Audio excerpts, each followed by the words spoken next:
बिस्मिल्लाहिर्रहमानिर्रहीम। मोहतरम सामीन, यकीनन आप लोग खैरोफियत के साथ होंगे। तारिक लब्बैक के हवाले से लेटेस्ट न्यूज़ दो तीन इंशाल्लाह आज की वीडियो में आपके सामने शेयर करेंगे। इसके अलावा एक दो ख़बरें और मज़ीद दिलचस्प जो है वो भी आज की वीडियो में आपके सामने रखेंगे। सबसे पहले शुरू करते हैं मोहतरम सामीन, कल 20 तारीख बरोज़ जुम्मा गुजरा है, जिसको दिन को लाहौर हाई कोर्ट के अंदर जो है वो रिजवी बरदरान की बाजियाबी की जो पिटिशन दायर की गई थी उस पर समाअत होनी थी। जस्टिस जवाद ज़फ़र साहब जो हैं उन्होंने तारिक लब्बैक के क़ायदीन की बाजियाबी की जो समाअत थी उसको समाअत किया। लेकिन मुअज़्ज़ज़ सामीन, अफ़सोस के साथ ये कहना पड़ रहा है कि ये समाअत जो है ये हमेशा की तरह इंतहाई मायूस कुन रही। इसके अलावा बात भी आपके सामने शेयर करेंगे कि सिंध के अंदर जो है वो जनूबी सिंध के जो अमीर हैं अल्हम्दुलिल्लाह पीर उमर जान सरहंदी साहब इत्तेदाद दहशतगर्दी अदालत के अंदर पेश हुए, तो वहाँ पर उनका बड़ा प्रोटोकॉल देखा गया। हत्ता कि अदालत के अंदर जितने लोग थे उन्होंने आकर उनके हाथ चूमने शुरू कर दिए। वो वीडियो भी आपके सामने आज के व्लॉग में जो है वो शेयर करेंगे इंशाल्लाह। इसके अलावा एक दो तीन खबरें और जो हैं वो शेयर करेंगे। तो सबसे पहले मुअज़्ज़ज़ सामीन चलते हैं अपनी वीडियो की तरफ। आपसे गुजारिश है, अगर आप हमारे चैनल पर फर्स्ट टाइम आए हैं, नए हैं, तो हमारे चैनल को सब्सक्राइब कर लें, बेल का आइकन ज़रूर प्रेस कर लें ताकि हर आने वाली लेटेस्ट न्यूज़ जो है वो बर वक्त आपकी खिदमत में पहुँच सके। तो मोहतरम सामीन, कल बरोज़ जुम्मा को रिजवी बरदरान की बाजियाबी की समाअत थी, जो एक पिटिशन जो है पिटिशन दायर की गई थी लाहौर हाई कोर्ट के अंदर। तो जस्टिस जवाद ज़फ़र साहब जो हैं उन्होंने इस केस को समाअत किया। तो इससे पीछे जो समाअत हुई थी उसमें ये कहा गया था कि जज साहब की तरफ से कि जनाब जो वहाँ पर इन्वेस्टिगेशन के पुलिस ऑफिसर थे उनको कहा गया था कि आप जो है साद रिजवी साहब को क्यों नहीं पेश करते। तो उन्होंने कहा जी उनका तो हमें ख़ुद को पता नहीं है, उनके बारे में हमें ख़ुद कोई इल्म नहीं है, हम ख़ुद जो है वो FIRs लेकर फिर रहे हैं कि उनके ऊपर हमने ख़ुद FIRs की हुई हैं। तो न सिर्फ हम बल्कि पूरे मुल्क के अंदर जो है कई थानों के अंदर जो है उनके ऊपर जो है FIRs दर्ज की गई हैं जिनके अंदर वो मतलूब है।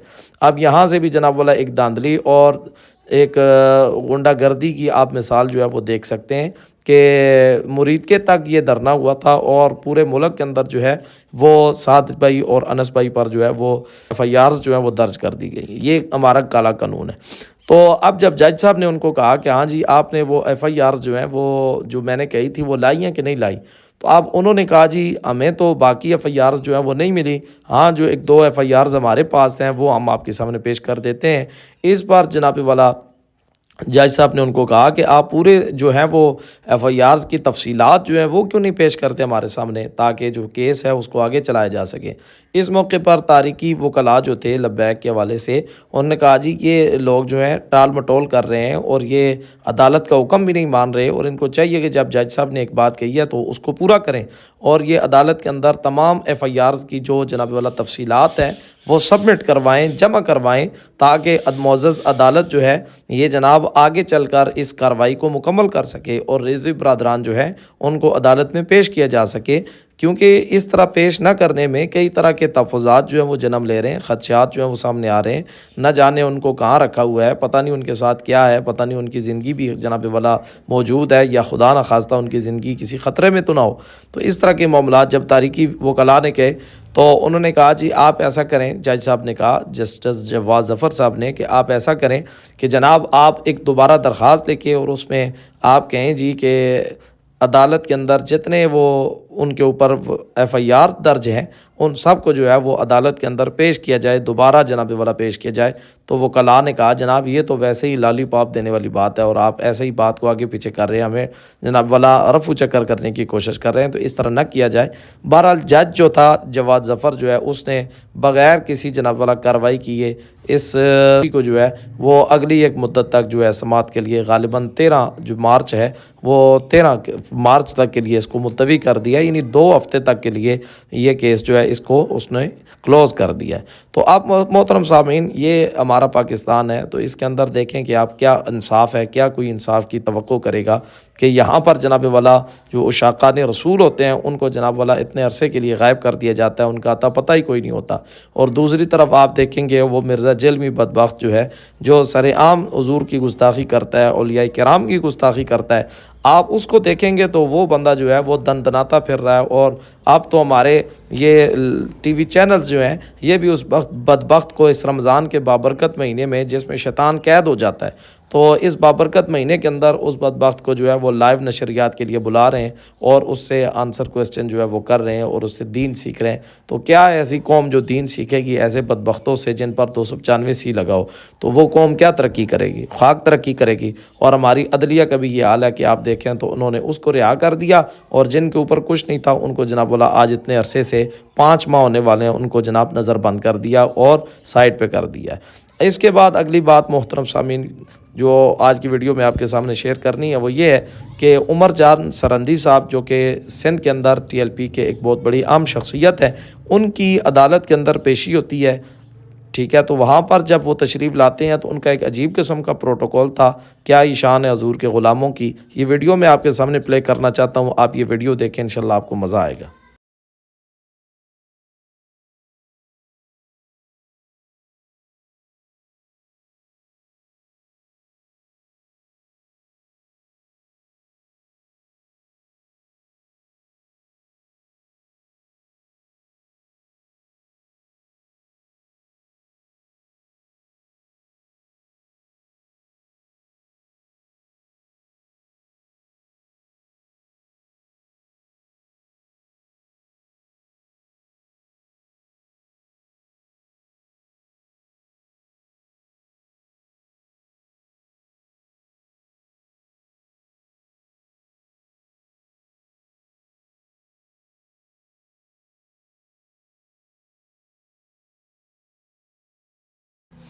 जी मोहतरम सामीन, आपने ये वीडियो देखी है। यकीनन ये हजूर के ग़ुलामों का एक अजीब ही अंदाज़ होता है कि वो जहाँ भी जाते हैं अल्हम्दुलिल्लाह उनके चाहने वाले वहाँ पर मौजूद होते हैं, इसलिए कि वो मालिकों के साथ वफ़ादारी करने वाले लोग हैं।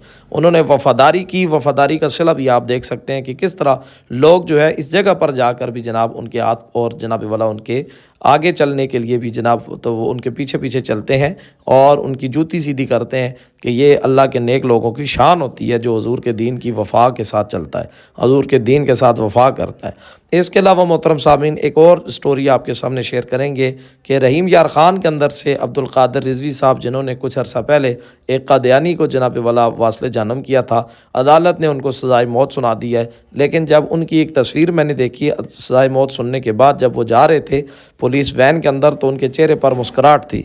ये वही मुस्कुराहट थी जो गाजी मुमताज़ हुसैन कादरी साहब के चेहरे पर थी जब उनको भी सज़ाए मौत सुनाई गई, और जब जनाब वाला वही मुस्कुराहट जब उनको फांसी दी गई और उनकी शहादत हुई, उसके बाद उनके चेहरे पर जो मुस्कुराहट नज़र आ रही थी, तो यही मुस्कुराहट जो है अब्दुल कादिर रिजवी साहब जो है उनके चेहरे पर भी नज़र आ रही है।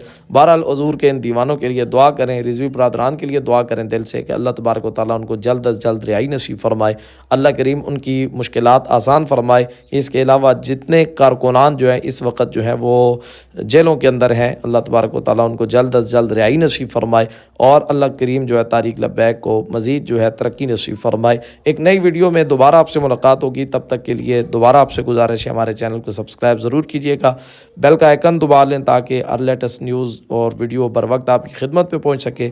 मिलते हैं एक नई वीडियो में, तब तक के लिए इजाज़त दीजिएगा। अल्लाह हाफ़िज़। अस्सलामु अलैकुम वरहमतुल्लाहि वबरकातुहू।